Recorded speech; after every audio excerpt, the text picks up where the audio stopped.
Good morning, everyone. Today we'll be looking at circles, the same topic, but we'll be also having a look at the second part of it. And the second part of it means exercise 15.2 we'll be looking at. And in this, the heading is given arc and chords properties of a circle. So I've written two properties or properties of a circle, and these two properties says that in a equal circle मतलब जिसका radius से equal होता है। एक circle है जिसका radius 5 centimetre है, दूसरा सर्कल है जिसका भी रेडियस 5 सेंटीमीटर है। दोनों सर्कल इक्वल है। Okay, so it means both the circles are equal. Okay, I have both the circles as equal circles. If two arcs suspend equal angles at the center, then they are equal. Who are equal? The arcs are also equal. They मतलब arcs. For example, एक arc है A और ये B है. Okay, this is O and this is P, O dash and Q. सो अगर ये arc है एक इक्वल एंगल सस्पेंड करता है, अगर ये 60 डिग्री है और ये भी 60 डिग्री है, it means that angle A O B is equals to angle P O dash Q. अगर ऐसा होता है, अगर सेंटर में एंगल इक्वल आ रहे हैं इक्वल सर्कल में, then I can say the arcs are also equal. Arc A B is equals to arc P Q. This is what I can write. Arc AB will be equals to arc PQ only if the angles are equal suspended in the same circle or in the different circle, but both the circles should be equal. Equal means radius should be same in both the circles. Only then I can say that the arc will also be equal if the angles are equal. Okay, second rule is vice versa. Vice versa किसे कहते हैं हम लोग कि अगर हमारे arc equal है, दो इक्वल एंगल है, फॉर एग्जांपल एक ही में देख लो या फिर दो में भी देखेंगे, एक में भी देखेंगे, ठीक है। मेरे पास दो सर्कल है और दोनों का रेडियस सेम है, तो अगर मैं ये सेंटर में एक आर्क बन रहा है, ये आर्क है ए बी और ये भी आर्क है पी क्यू, तो अगर A B arc A B equals to arc P Q पहले से दे रखा है, तो इसका मतलब जो ये एंगल होगा ना, angle A O B will be equals to angle P O Q. If the arcs are equal, then the angles will be equal. If the angles are given equal, then the arcs will be equal. So it's totally both of them depend on each other. Only if it's in the same circle or if the circles are different, but the length of the radius is same in both the circles. Then अगर हमें एक चीज़ देखा है कि arc equal है, तो इससे में आर्क, अगर आर्क इक्वल है तो एंगल्स भी इक्वल होंगे, और अगर एंगल्स इक्वल है तो आर्क भी इक्वल होंगे. So this is what you have to keep in mind for now. In this also there are two theorems that we'll be looking at. The very first theorem is, in equal circles equal chords cut off equal arcs. So there are two circles which are equal and I have equal chords, this AB chord and PQ chord, both are equal. Okay, they have given me equal. Then I have to show that the arcs are also equal. तो पहले क्या था, अगर arc equal है तो angle भी equal होगा जो बीच में बन रहा है, पर अभी वो क्या बोल रहा है, किस किस का रिलेशन बता रहा है, अगर कॉर्ड इक्वल है तो हमें आर्क्स भी इक्वल होते हैं। तो इसका प्रूफ भी दे रखा है। इसका प्रूफ कैसे करेंगे हम proof, let's say this is O dash, and then if I have to prove in triangle, this is radius, this is radius, this is radius, this is radius. अगर equal circle है तो I can say AO is equals to PO dash and PO is equals to QO dash. Why? Because अगर ये equal circles है तो ये radius same होगा, और ये radius है, ये भी रेडियस है, ये रेडियस है, ये भी रेडियस है, और मुझे ऑलरेडी दे रखा है कि कॉर्ड्स इक्वल है, A B is equals to P Q. जब ये इक्वल है तो मैं क्या लिख सकता हूँ, C P C T rule से मैं भी लिख सकता हूँ angle A O B is equals to angle P O dash Q. तो मैंने क्या प्रूव कर दी, ये angle is equals to this angle. तो जब ये एंगल इसी एंगल के इक्वल आ गया सी पी सी टी से, आई कैन से जो एंगल हमने पहले वाला पढ़ा था, तो अगर टू एंगल्स इक्वल है तो जो आर्क्स है वो भी इक्वल होंगे, तो ये आर्क्स भी इसके इक्वल होंगे। तो अगर टू एंगल्स आर इक्वल, इनके आर्क जो बनते हैं, arc A B will be equals to arc P Q. Okay, so you need to keep this sentence in mind कि अगर कॉर्ड इक्वल्स होते हैं सर्कल के और इक्वल सर्कल में, then the arcs are also equal. और एक और चीज़ दिमाग में रखनी है कि अगर एंगल इक्वल है तो आर्क इक्वल होंगे, अगर आर्क इक्वल दे रखा है तो एंगल इक्वल होंगे। That is a very simple thing that you have to keep in mind, and then will start doing some questions on them. Okay, will do some questions on them. Okay, let's have a look at example number 3. We'll read the question and transfer the question in the form of a diagram and then understand what is it given. If two chords AB and AC of a circle with center O, okay, such that the center lies on the bisector of BAC, okay, so what does it say if there's a circle like this, okay, and there are two chords which are attached with each other like this. Okay, so the very first chord is A, this is B, sorry, this is B, this is A, and this is AB and AC. So A, B and AC, it means A is a common point, A is a common point, ठीक है। O and O is the center of the circle, और जो bisector lies of B A C, okay, centre, जो centre से B A C का bisector जा रहा है, बाइसेक्टर मतलब ये एंगल इसके इक्वल है, ये हमें गिवन है, बस और कुछ नहीं गिवन है।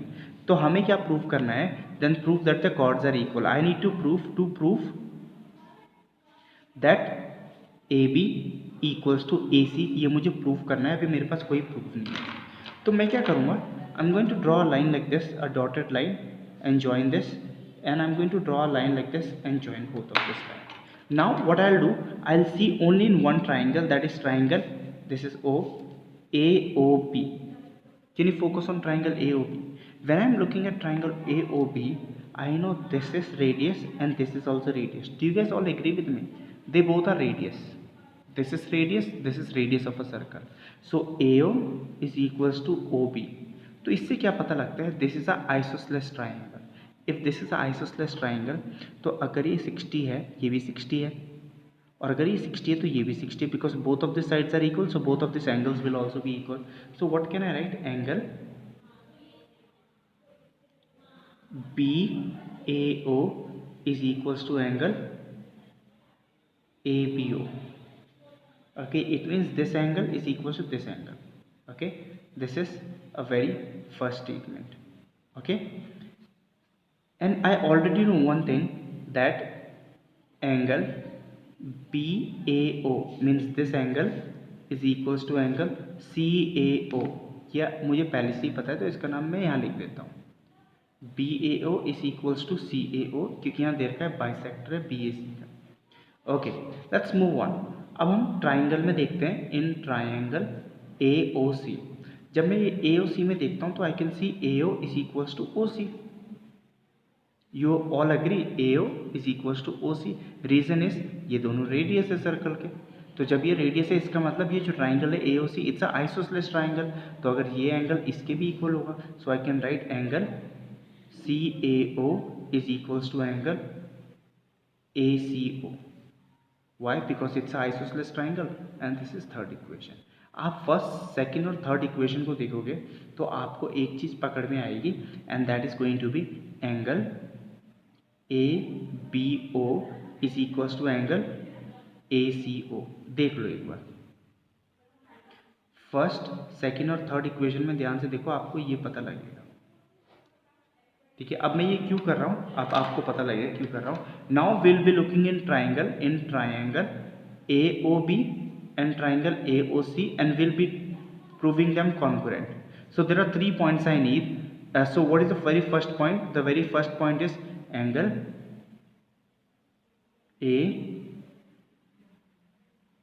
angle BAO is equals to angle CAO। कैसे पता, this angle is equal to this, given है, ये क्वेश्चन में गिवन है। ठीक है, सेकंड मैं लिख सकता हूँ AO is equals to AO, और ये है कॉमन, है कि नहीं कॉमन।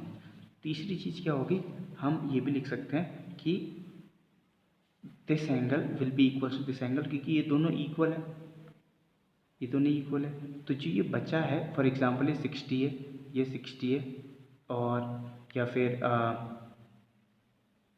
और ये 50 है तो ये भी 50 है, ये भी 60 है तो ये भी 60 होगा। तो ऑटोमेटिकली हमें ये पता लग रहा है that this angle that is angle A O B is equals to angle A O C. अब आप लोग सोचोगे सर ये एंगल और ये एंगल तो हमने प्रूव ही नहीं किया। भाइयों ये देखो, मैं आपको एग्जांपल दे रहा हूँ, ये 60 है तो ये भी 60 है, अगर ये 60 है आइसोसेलेस ट्राइंगल तो ये भी 60 है, तो अगर ये भी 60 है, अगर ये 60 आ गए सब तो ये, या तो फिर आप इसको भी ढूंढ के देखो तो 60 + 60 120, तो ये भी 60 आ जाएगा, 60 + 60 120, ये भी 60 आ जाएगा। अगर वो आपको वैसे नहीं करना, आप दूसरे तरीके से भी देख सकते हो, एक बता देता हूँ आपको मैं। अगर ये एंगल 70 है तो ये भी एंगल 70 है, गिवन है, और फिर ये दोनों एंगल इक्वल है, दिस एंगल भी is also 70, this angle is also 70। अब मुझे ये वाला एंगल पता करना है, तो 70 + 70 140, तो ये कितना है 40, और ये भी कितना आएगा 40। तो यही बात है कि this two angles are equal, that's why. So ये किससे प्रूव हो गया, ये एंगल साइड एंगल से प्रूव हो गया। When I have prove this from angle side angle, what can I prove, what was my agenda, that two chords are equal, so I can say AB is equals to AC by CPCTE rule, simple as that। Okay आप CPCTE rule लगा के आप ये prove करते हो that both the chords are equal। Okay, let's have a look at question number 2 from exercise 15.2. Okay, it's good if we do some questions from the exercise so that you don't cry about like I haven't done any question from the exercise, I've only done from the example. So let's see from the exercise as well. So solution, A and B are points on the circle with center O. So I'm making a circle and this is center O and I'm making 2 points A and this is B point. Okay, C is a point on the circle such that OC bisect angle AOB। तो AOB एक angle बना रहा है यहाँ पे, ऐसे करके एक एंगल बन रहा है, पर C ऐसी जगह बैठा है कि जब O और C को जोड़ेंगे तो ये बाइसेक्ट कर देगा इन दोनों एंगल को। मतलब अगर ये 180 था तो 90 कर देगा, पर 180 तो है नहीं है, तो अगर ये 140 था तो 70 हो जाएगा, तो बाइसेक्ट कर दिया इसको, AOB को किसने, OC ने बाइसेक्ट कर दिया। So I have to prove that OC bisect arc A and B, arc A and B को भी bisect कर रहा है, and I have to prove that arc AB is AC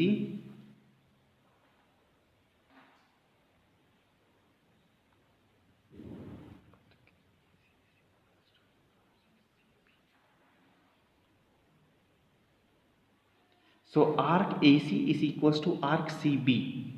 So if arc AC is equals to arc CB, I have to prove this, to prove I can write, okay, to prove। Now let's start doing something। If I solve this and if I draw a line of chord over here, ठीक है, तो I have two triangles, so I'll say in triangle AOC and triangle BOC, so I need 3 points, 1 2 3। So the first point is going to be that angle AOC is equals to angle BOC, you guys all agree with that, this is equals to this। Okay, second thing is OC is equals to OC, common, this was given, this is common, and the other thing is AO is equals to OB, this is radius of a circle। Okay, so I have proved this by side angle side से prove हो गया, and both the triangles are congruent, so I can say that AC is equals to chord AC is equals to CB। So if I have proved that AC is equals to CB by CPCTE rule, AC is equals to AB, then हम पहली theorem से लिख सकते हैं, theorem 1 से, theorem 1 अगर आप पीछे जाके पढ़ोगे कि अगर कॉर्ड्स इक्वल होते हैं तो आर्क भी इक्वल होगा। तो if my chords are equal, so arc AC will be equals to arc CB, hence proof। By what is the reason you will write? You will write theorem 1, okay, because if the chords are equal, arc will also be equal, hence proved। And that's it, that's what you have to do, okay, you have to prove that the arcs were equal, and that's how you prove that arcs are equal। I hope you guys got it and how to do it। I have done 2 questions in this video, but it's not much in the exercise as well, so I want you guys to do the rest of the 3 questions on your own that are left over. Okay, thanks for watching this video. Have a good day, everyone.